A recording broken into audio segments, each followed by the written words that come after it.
Welcome back. If you have just joined us, you're watching The Big Ten right here in Metropole TV, and I'm your host, Nina Shaban. Let the countdown continue.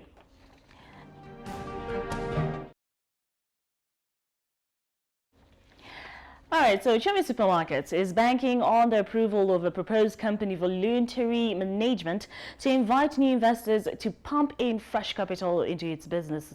Now, Uchumi Supermarket Chief Executive Officer Mohammed has said that the retailer is putting all options on the table to raise capital and pay off its debts to various creditors. The company voluntary agreement is a procedure that allows a company with debt problems or that is insolvent to reach a voluntary agreement with its business creditors regarding payment of all or part of its corporate debts over the agreed or rather an agreed period of time. The High Court had in September 28th ruled that in a ruling that directed the retailer's company voluntary arrangement, that's the CVA supervisor Owen Njenga Koimburi, to engage the secured creditors and present a report in 30 days that would outline how they will be paid by Uchumi and the retailers' overall plan.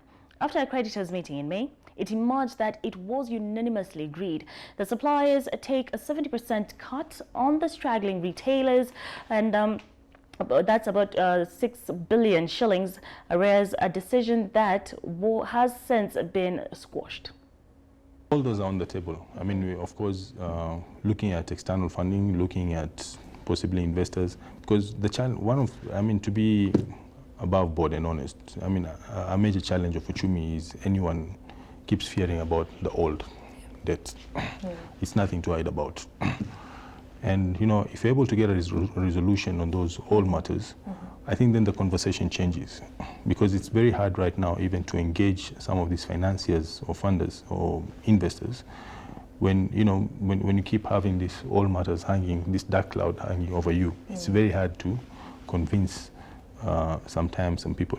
But the good thing is, I believe that the brand is strong, because the name itself, it's economy, and it's being used by almost everyone. Even when the president is standing out there and speaking about in Kiswahili, he mentions the word Uchumi.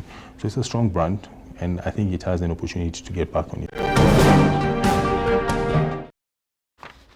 All right, so let's shift our focus to the real estate industry, where analysts observe that tough economic times in Kenya are now weighing heavy on the house rents in Nairobi. According to the latest quarterly report by House Consult, lower middle income households are increasingly opting for cheaper rental properties further away from Nairobi's outskirts, pushing down rental prices for all properties by nearly 1%. The prime areas in Nairobi, such as Upper Hill, are also experiencing a price correction that has seen land and apartment prices plummet to their lowest level in nearly 3 years. Here are the details to that story. The tide is changing on Nairobi's property scene. That is according to the latest assessment by property consulting firm House Consult in its latest quarterly report. Tough economic times and limited access to credit has seemingly put a damper to property prices and rent in Kenya's capital. Overall asking rents for all properties fell by 0.9% during the third quarter as tenants opted for cheaper units in the wake of the prevailing high cost of living and uncertainty in the economic environment. The rental prices in satellite towns actually went up, and this signifies a movement of people looking for more affordable housing and moving from Nairobi to the outskirts in the wake of the tough economic situation. According to the Property House Price Index for Q3, apartments in Thika recorded the strongest annual growth in rent at 13.3%, with Tigoni recording an increase of about 3.5% and Ongata Rongai at 3.1%. House prices in the outskirts of Nairobi also rose marginally by 0.9%, with Bridges recording the highest quarterly increase in asking prices at 3.9%. Land prices in settler towns, however, registered a modest growth of 1.44%, while land prices in the suburbs rose by 0.22% over the quarter. In the satellite towns, land is doing slightly better, so it's up 1.5% in the quarter.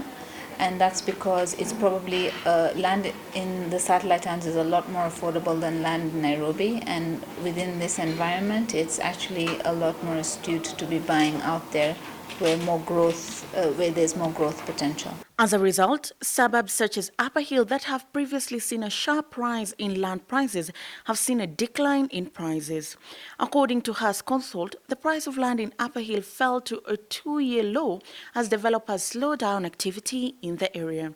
But this could change for the better if Parliament agrees to repeal interest rate cap on loans that have been in force since September 2016. Interest rate cap is expected to result in commercial banks increase lending to the private sector, which will spur the general economy, and this will trickle down to the real estate sector. The interest rate cap is not repealed. We will just be sitting in this situation for a little bit longer. We are now cost cutting. We are now getting efficiency at a cost level. And when we do that, we can then bring the prices down so that they meet the needs of the market at the moment, which can't afford what it could 3 or 4 years ago.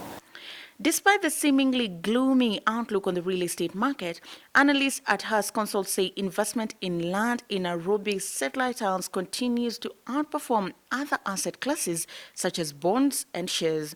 According to the property firm, 1 million shillings invested at the end of 2007 would now be worth 9 million Kenya shillings if invested in land in Nairobi's satellite towns.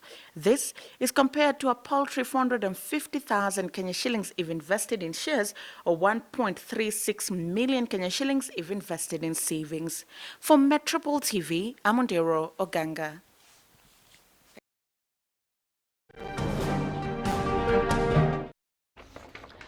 Kenya is arguably most profitable company, and Safaricom registered a 12.7% increase in its operating profit to 49.8 billion shillings for the 6 months ended 30th of September 2019. Safaricom's Group Chief Financial Officer Satish Kamathi says that the growth has been attributed to an 18.2% increase in M-Pesa revenue to 41.97 billion shillings and a marginal 4% increase in mobile data revenue to 1.78 billion shillings. Here are the details of Safaricom's half-year performance. Despite suffering a major loss early this year through the demise of former CEO Bob Collymore, Safaricom continues on its winning streak revenue-wise. The telco today announced a half-year pre-tax profit of 49.2 billion shillings and an after-tax profit of 35.65 billion shillings in the 6 months ended 30th September 2019. While net income, that's profit after tax, grew by 14.4% year-on-year. Our customer growth remains strong in the first half of the year. You can see from the graph at the center of this slide that we have more than doubled our net additions versus last year. The company's mobile money service M-Pesa is credited as the sole largest contributor, accounting for 33.8% of the total service revenue. In the period under review, M-Pesa customers grew 12.4% to 26.3 million customers.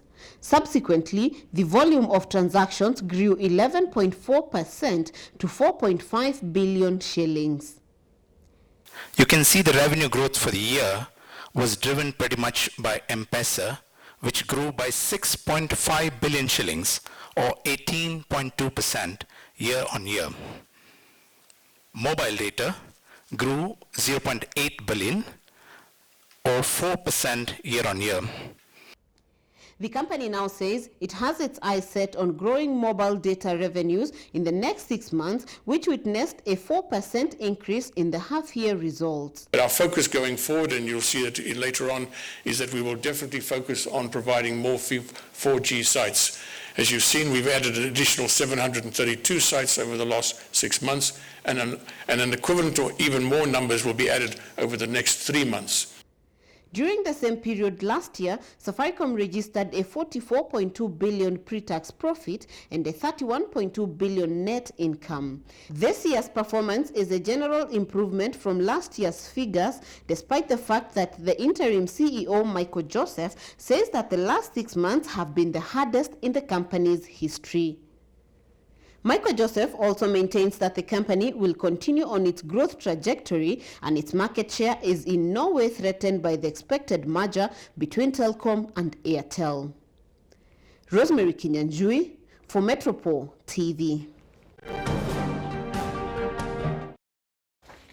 Safaricom right there making big strides as usual. Now the National Treasury is aiming to reduce the country's budget deficit from the current level of 7.7% of Kenya's gross domestic product to 3.4% by 2022. The National Treasury and Planning Principal Secretary Dr. Julius Muia has said that the government intends to reduce the budget deficit by maximizing on the use of technology and expanding the tax base to collect enough revenue to fund the budget, thereby cutting down on both domestic and foreign borrowing. This move comes in the wake of the Kenya Revenue Authority's consistent failure to meet its revenue targets and growing public expenditure that is piling pressure on Kenya's already increasing debt burden. The 2019-2020 budget was this year valued at 3.1 trillion Kenya shillings with a deficit of 607.8 billion Kenya shillings, up from 562 billion shillings in the previous fiscal year. This came against the backdrop of the Kenya Revenue Authority missing its revenue collection target. With not enough money to fund its own budget, the Kenya national government has in the past resorted to borrowing to make up for the deficit. However, during the launch of the 20th edition of the World Bank Economic Update Report, Dr. Julius Muia, Principal Secretary at the Ministry of National Planning and Treasury, said the national government is now looking to lower the national debt deficit before 2022. Plan for this 2019-2020 is that when you measure the deficit as a percent of GDP, we are projecting to bring it down to 6.2%. And by the end of the medium term, that is by 2022, we'll bring this deficit down to 3.4%. With little to no room left to borrow and a constant growing national budget, Dr. Muia says the government will ensure efficiency in its revenue collection mechanisms to supplement the government's revenue basket. We want to broaden the tax base and reduce significantly the revenue loss that we suffer from in terms of undervaluation, misdeclarations, no declarations. You can use other words which are in the same direction. And so when you see KRA knocking on your doors, it's partly because we want to make sure that we collect enough revenues to cure our fiscal deficit, because we can't continue with a rising fiscal deficit. With the Kenya Revenue Authority having missed its target in the previous years and the government resorting to borrowing to fund the budget deficit as well as other development projects, concern is rife over the country's debt appetite as Kenya's current debt stands at 5.9 trillion Kenya shillings. However, in the midst of these realities, Peter Chacha, senior economist at the World Bank, says that debt does not necessarily spell doom as long as it is invested wisely. But it's how you use that money that really matters. If you use it not in a productive way, and all of us borrow, we know that Kenyans are known to borrow to buy land. Sometimes if you borrow and buy land and you buy it in a place where probably it will not be productive, you struggle really to repay that loan.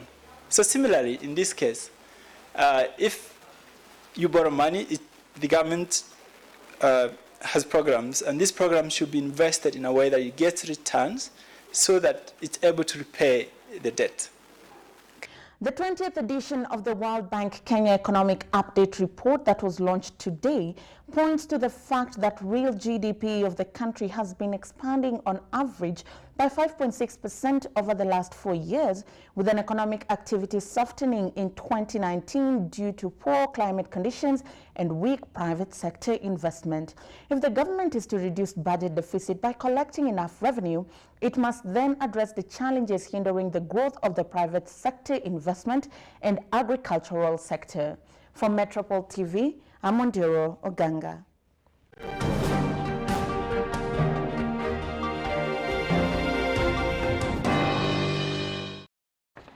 On to our final story. The National Assembly is next week scheduled to debate and consider a proposal to repeal the interest rate cap on commercial loans. This is after the House Committee on Finance and Planning threw the weight behind President Uhuru Kenyatta's memorandum pushing for an end to interest rate controls. A section of parliamentarians have, however, maintained their support for the rate caps ahead of the crucial vote next week. Early this month, President Uhuru Kenyatta declined to assent to the Finance Bill 2019 after the National Assembly voted against the repeal of the interest rate capping law contained in the Section 33B of the Banking Act. President Kenyatta sent a memorandum detailing his reservations to the interest rate capping law, urging the House to repeal the law, which has been blamed for a slowdown in private sector credit growth. The task of responding to the presidential memo fell on the National Assembly Finance and Planning Committee, which tabled its report Tuesday. The committee, chaired by Kipkelion MP Joseph Limo, has recommended that the House should repeal the capping on commercial lending rates in line with the President's memorandum to the Parliament. However, the House Committee has in its report proposed that the existing loans be shielded from any increase in rates even after the cap is repealed. The committee holds that opening up existing loans to new terms to be set by banks could increase interest repayments on existing loans and spur an increase in unperforming loans. Despite this compromise, a section of parliamentarians remain opposed to the removal of the interest caps on loans. We are going to vote against this bill. We are going to actually not agree with what the President has proposed, because we believe that maybe it's not properly advised by his team, and he's not also maybe aware of how seriously this bill was debated in the House. If you are a well-meaning member of Parliament, you must stand with Kenyans on this. Others see selfish interest in the move to open up the lending rates to the market forces. When Honorable Jomo brought this piece of legislation, it was supported by the entire House. That time the President assented to it. What really has changed his mind is what we don't understand. But one major issue that must be understood by all Kenyans and everybody is the fact that the President has used this memoranda in order to secure legislation from State House when we fail to mobilize two-thirds majority. Because two-thirds majority normally is not easy, and you can easily make arrangements with the members, loyal members of a party or supporters of the President. They keep off the House to deny us the quorum. In accordance with Article 115 of the Constitution of Kenya, lawmakers have the option of removing the cap from the bill or overruling the President if two-thirds of the 349 members vote to override his position. I believe the interests of the common man can be taken care of by the National Assembly, because possibly the people in the executive are currently also held hostage by the banks or somewhere, or they are already in that business or banking and may not be the best people to propose the way forward on this issue. The National Assembly is now expected to deliberate and vote next Tuesday on whether to accept the Finance Committee's recommendations for the removal of the interest rate caps, which have been in force since September 2016. Victoria Amunga from Metropole TV, Nairobi. A majority of Kenyans have also expressed their opposition to the recommendations by the National Assembly's Finance Committee to repeal curbs on commercial lending rates. A cross-section of Kenyans that we spoke to are worry that the country could return to the era of exorbitant interest rates on loans. Here's a sample of what opinions out there in the streets of Nairobi. I don't think it's a good proposal for Kenyans. Because of if the banks are allowed to charge whatever they feel, of course people will shy off, because currently the capping means that they cannot go past a limit. But now if it is left liberal like that, actually it will be a disadvantage to most Kenyans. They will be expensive, yes, but they will be available. So it's upon now an individual to know what to do with that too.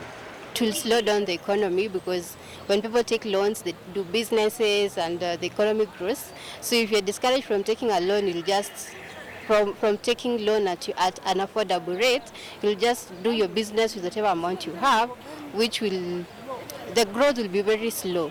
The banks will also take advantage, because sometimes banks buy loans from other banks. Naona haifai kutolewa. Actually, serikali inafai punguze. Ndo ishuke maybe from 13 to something like 10%. Sasa ikipanda utapata banks zingine wako na tamaa sana, wanatupea na rate ya 18-20, of which itatuumiza kama wananchi. I think that should be left to be an open market where bankers and their customers can always agree on whatever rate. If they agree at 9, 7, 24, whatever rate, that will be fine. That's where we end on this week's edition of The Big Ten. I have been your host, Nina Shaban. Do enjoy the rest of your viewing on Kenya's fast business channel, Metropole TV. And please do have a lovely weekend.